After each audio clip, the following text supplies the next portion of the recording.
If you controlled everything, how would you treat this?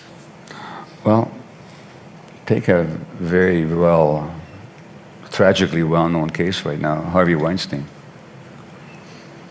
who clearly had an addiction to sexual predation. Mm-hmm. And of course, there's all kinds of justified outrage at the system that allowed him that enabled him to carry on for so many decades. And people are angry with him, which is totally understandable.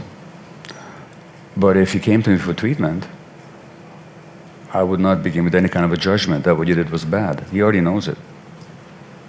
I would ask him, like I asked you guys, what did it do for you? What did you get from it that was missing from your life? And what was missing from your life, how did you lose it? What happened to you? In other words, whatever else you do, first of all, you have to accept these people as they are and not judge them, and understand that they were slaves to something inside them. And they didn't willingly make themselves slaves. Number one. Number two, something happened to create that compulsion. And that something that happened that created the compulsion was rooted in pain.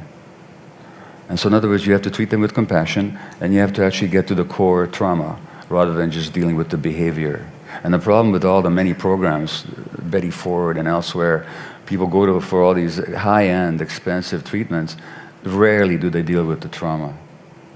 And even in the 12-step programs, they rarely deal with the trauma. That's David Smith, who's a physician in San Francisco, who founded the Haight-Ashbury Clinic back in the 60s. He said to me once that the medical profession is traumaphobic. So is the whole of society. We're surrounded by trauma and the manifestations of trauma, which show up in the culture, from politics to every other field, and yet we don't talk about trauma. Right. So treating the trauma is how you would... Dealing with the trauma, yeah.